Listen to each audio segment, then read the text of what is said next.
Hello and welcome to Outlook TV. I'm Rebecca Wyman. And I'm Dan Doomshaw. Outlook TV is the queer news magazine show that brings you queer stories from coast to coast that matter the most. And we're going to start it off with a trip to Ireland. That's right. Our reporter John Paul brings us to Ireland, where they are about to make a very historic vote on gay rights. I'm John Paul Payne, and I'm here outside Doolin's Irish pub in Vancouver. On May 22nd, the Republic of Ireland will make world history as it becomes the first country in the world to hold a referendum on marriage equality. Tonight, we're going to meet some Irish people who can't make it home to vote, but they have a message for Ireland.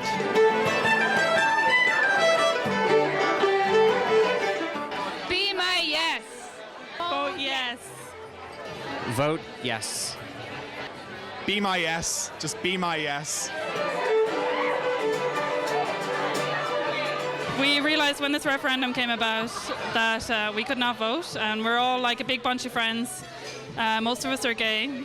We live together in a really close-knit community.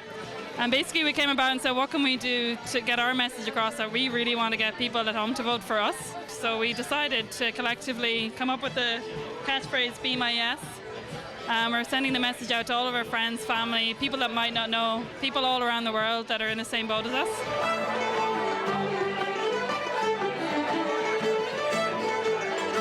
If a yes vote goes through, I feel like it normalizes it, it makes it acceptable, and that's what we want ultimately. And for children growing up, having that understanding that at a young age, this isn't something that's different, it's something that's always been there, and it's acceptable, and we love you, and we just accept you how you are. You know, even though there's a huge campaign, I feel like we almost didn't really need to campaign. I feel like when this came about, everyone was like, hang on, do we not already accept this? This song, performed by Shiva Brock, was the highlight of the campaign.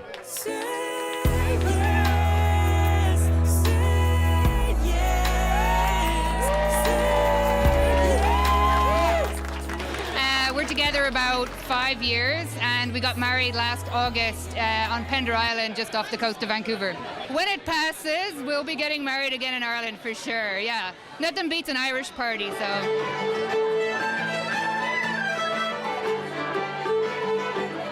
It means that every citizen of Ireland has the right to go home to their homeland and marry the person they love. That's what it means to me, that every person deserves that right, no matter who they are.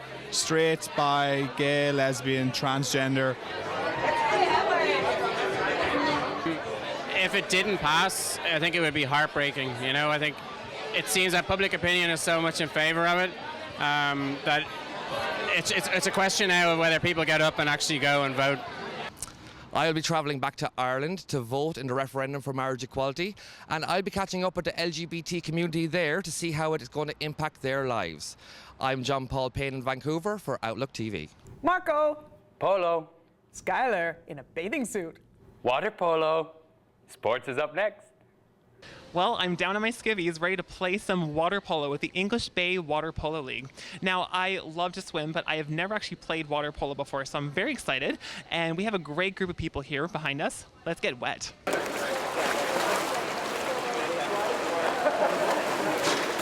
It's definitely recreational for now. There's people that played at the national level, there's people that have never played before, and totally different levels of swimming skills and athletic abilities, so it's a completely huge range. If you can swim a length of the pool, you're set. A lot of people, especially at this age, a lot of people haven't been playing for a really long time, so there's no need that you can make it the entire game. Like if you can swim a few lengths, or if you can just play for a few minutes and then you need a break, that's totally cool. It's all about getting a good workout, and all ages are welcome. People in their 20s, there's people in their 50s. It's a great group. On vacation we'd swim, and then I was in swimming lessons as a kid, and then in university I joined the water polo team at SFU, and I just kind of did it for fun, and now I play with these guys just for fun, yeah. And this is only designed to protect your ears. So if you get hit really hard with a water polo ball, you get what's called cauliflower ear, which is the same thing you can get in boxing. What's your most memorable moment so far? I think it's just the community that you develop. You end up seeing these people in various places in your life, and it's just like one more way to reach out human to human rather than through like an app, I guess. I've been playing a tournament a year, but I'll play with the Dutch team or the English team. There's a great gay water polo league out there. There's tournaments. You could go a few times a year. You could go to Paris, the gay games in 3 years are in Paris. And so I'm just thrilled that English Bay is up and running again. Yeah. Anybody can play. It's about participation. Of course, you do have like national level and really experienced players, but you also have just people in for fun and good times. And so it's a good mix. I started with the English Bay Swim Club, and they had a social, and so they were saying, check it out. So I came by. The first time I was nervous, so I didn't even play. I just said, I'm just going to come and watch. And then I said, you know what the hell, I'll do it. I was a little intimidated, but I figured, give it a shot. And I'm not like the best swimmer, but I find it's a really fun game, and it's a great team. It's a great group of people. I've never actually played before. I've swam my whole life, but I've never played water polo. So I have my gear, I have my hat. Yeah. I'm not sure what it's called. What is? We call it a cap or hat sign. Yeah. Okay. Yeah. So, and it looks like I'm on your team by the color. Yep, that's the idea. So is this game very hard, or should I be worried, or is it a lot of fun and exciting, and I should be super pumped? It's high physical intensity, but it's tons of fun.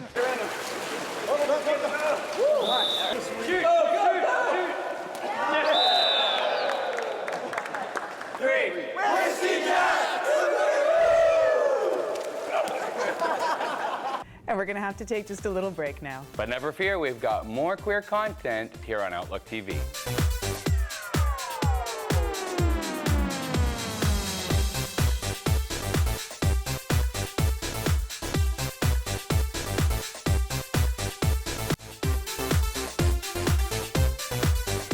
Welcome back. You're watching Outlook TV. So Dan, I understand there's some exciting news in the HIV front, that there's a new program that's going to help HIV-negative people remain that way? That's right. It's called PrEP, and we sent our reporter Angus Pratt to cover this story.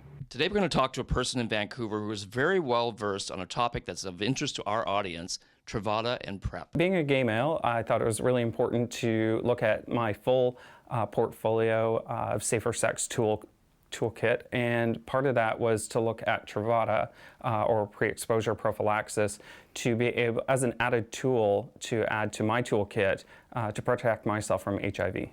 So PrEP or pre-exposure prophylaxis, also known as the drug brand name Truvada, is an antiretroviral drug that can reduce your risk of HIV by up to 99%. Dr. Weinstein out of the United States made comments about pre-exposure prophylaxis being a party drug. Absolutely not the case, and should not be used and should not be considered as a party drug. It's pretty serious. You need to be committed to be on pre-exposure prophylaxis. You need to take the regime really seriously. It is 1 pill a day, every single day, taken at the exact same time. So it's not something that you can just ramp on and ramp off of. You need to be on it daily and consistently. Any idea of the associated costs with taking PrEP? Pre-exposure prophylaxis ranges, depending on where you're accessing it from, can be anywhere from $800 to $1,050 per 30 days of tablets. It is not covered under any provincial drug treatment program. 2% of the candidates who would be taking PrEP may experience side effects. Most common is the feeling of nausea over the first couple weeks of being on the drug. Some of the risks or common concerns are with liver and kidney function. So during the first 6 months, every month go in and get your liver and kidney tests done. With the older generation, there may be issues around bone density loss. People who would maybe good candidates would be people who work in the sex trade industry, people who have a partner who is known to be HIV positive, either detectable or undetectable, people who have multiple sex partners on a regular basis. Those are 3 common scenarios of people who would be great candidates currently under the Center for Disease Control guidelines out of the US. The Health Initiative for Men has been very proactive on also including information on their website about it. Your physician may not be in a position where they know exactly all the information about pre-exposure prophylaxis, but if your physician doesn't have the information, you can always get a referral to another physician who does specialize in HIV treatment. For Outlook TV, this is Angus Pratt in Vancouver. And now it's time for one of our very favorite segments, Out Across Canada! This is where we get reports from viewers like you sharing queer stories from across the country. Hello, ladies and gentlemen. This is Eureka Love in the Maritimes, bringing you up to date on what's going on in our neck of the woods. The Halifax Explosion women's full tackle football team has started their game season. You can check out their Facebook page online for game times, or if you'd like to register for next season's team, should you need to show off your prowess in tackling the ladies. The Youth Project is holding their annual Strikeout Homophobia Bowl-a-thon. You can register your team online and help the Youth Project make schools safer for queer and trans youth. If you can't make it to the event, you can sponsor a bowler online. Check it all out on their Facebook page. They're very organized. The Miss and Mr. Gay Halifax and Olive Nova Scotia pageant is putting out a call for contestants. If you would like to run for the title, please send a little note to the Queens of the Glamazon Facebook page, and actual show dates will be announced soon.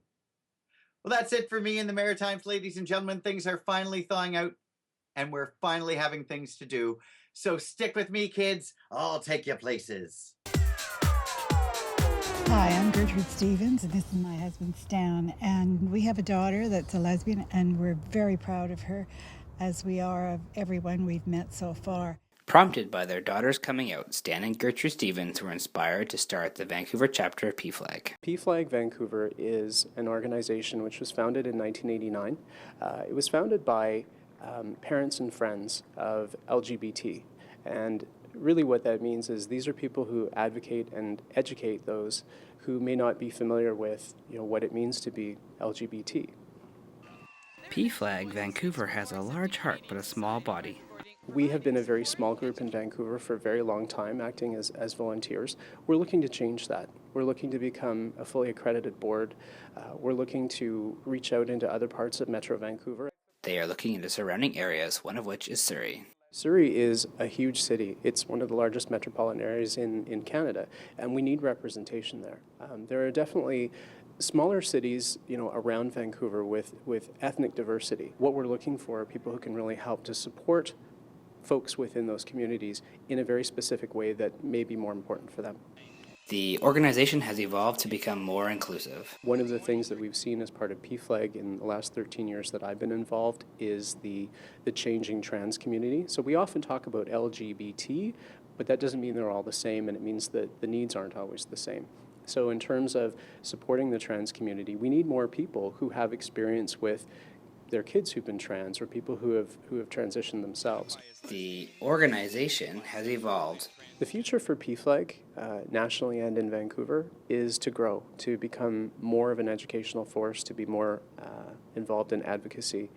It's really important to realize that even though today it might be okay to be gay, that applies in different ways in different places. So, for example, in PFLAG Vancouver, as an example, we didn't have meetings for the last couple of years, and we started to think maybe PFLAG isn't needed anymore. We're starting to change the way we see that based on some of the people that have been coming to talk to us to say PFLAG is hugely important. We've actually had people at our meetings who said, I was considering committing suicide, and now I've changed the way I look at life, and thank you for helping me. So we really recognize that there's a need for that. There's a need for us to work with businesses, with clergy, with schools, to ensure that people of all walks of life understand the needs of the LGBT community and how they can be fully supported. The day I found out that she was a lesbian, I went to visit her at her house, and the first thing she said to me was, "Are you still my dad?" And because of that, now I want to tell all parents that they should love their children and accept them the way they are, that children should be able to count on their parents and not have to worry about whether they accept them or not. Yes. For Outlook TV, this is Jack Fox here in Vancouver. We're going to have to take another little break now. But stick with us because our next story is so totally gay.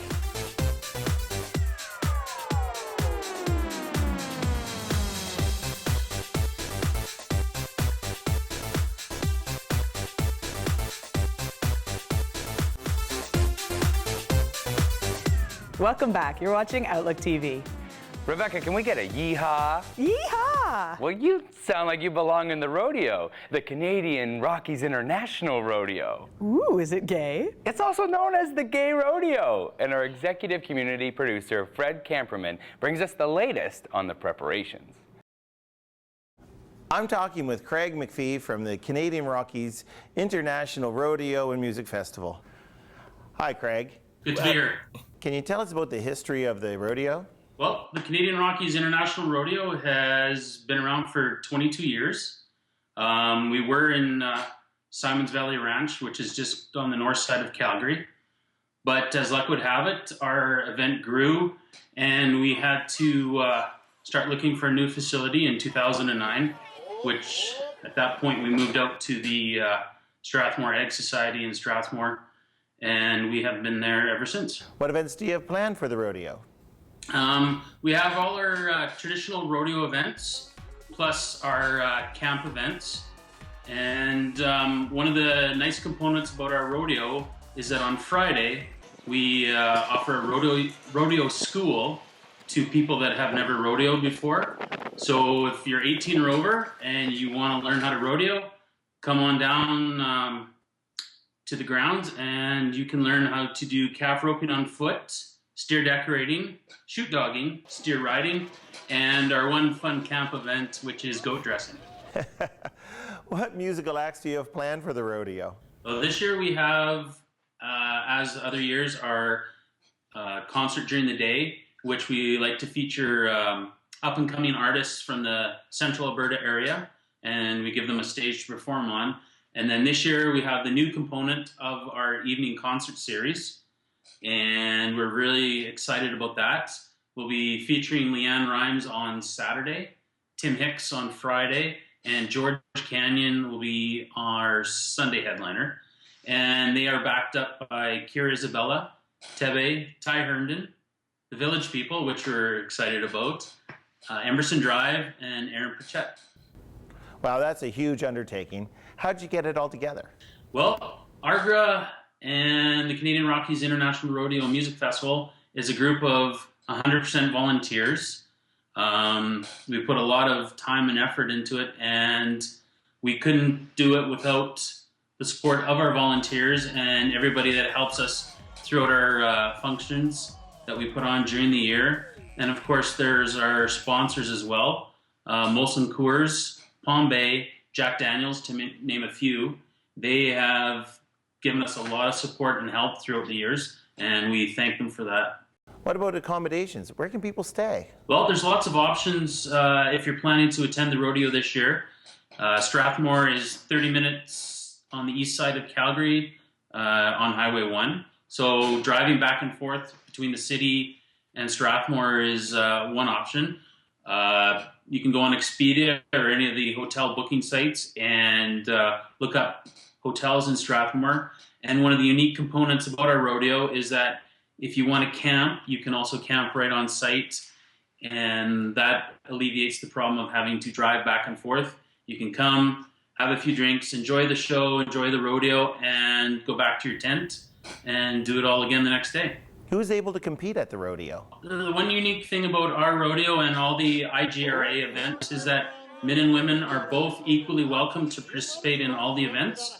And that's also the gay community and the straight community. We welcome everybody. And that's one of the great things about our rodeo. We've always been inclusive to everyone.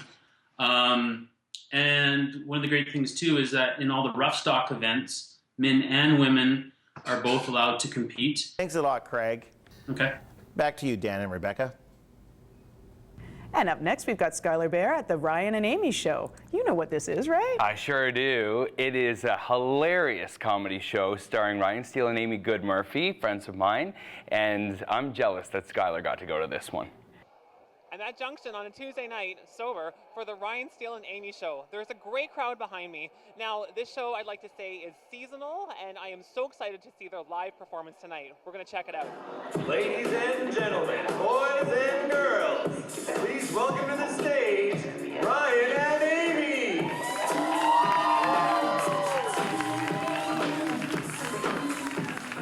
The Ryan and Amy Show is a comedy duo sketch show where me and Amy like to play all sorts of zany characters. There's lots of wigs, gender bending, everything. It's very classic, like Saturday Night Live, Kids in the Hall. We kind of like go far.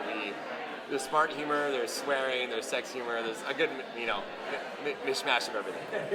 If you guys used to know me, doing the show for a long time, I used to have a Sunfire for a very long time. The Sunfire finally has RIP. So let's take a moment of silence to think about my 1996 blue Sunfire.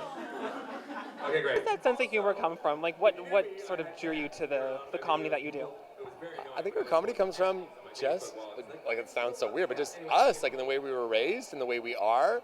That's why when I met Amy, it was like this instant attraction. We both had a very similar sense of humor, and we both like to be sick and weird and kind of think outside the box. Yeah. And he kept, like, we would just be sitting there in the apartment, and he would secretly type in a sentence, and then he'd press play, and all of a sudden it'd be like, LBJ, get in the kitchen and make us some food, bitch.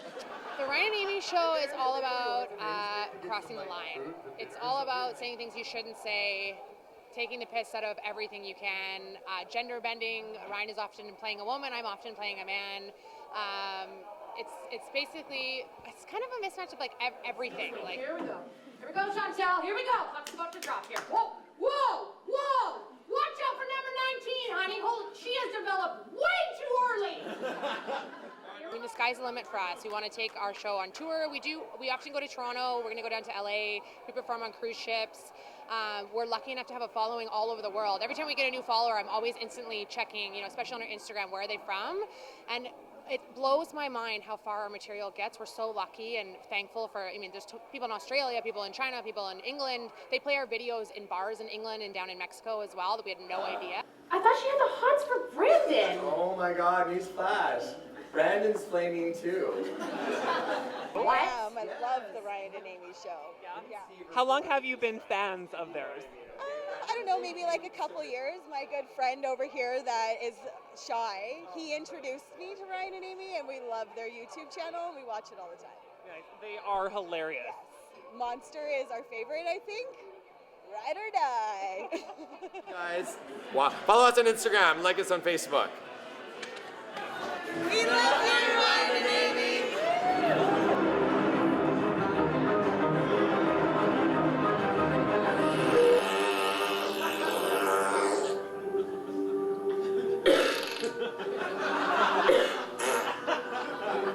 Are you okay? I'm fine. Are you okay? Yeah, I'm fine. Unfortunately, that is all the time we have for this, the first May episode of 2015. But fortunately, the days are getting longer, which means more light for us to shoot all our stories outside. And in the meantime, how about you follow us on Facebook and Twitter and come join us, volunteer with us. We'd love to have you as part of the team. For Outlook TV, I'm Dan Doomshaw. And I'm Rebecca Wyman. Stay fabulous, Canada.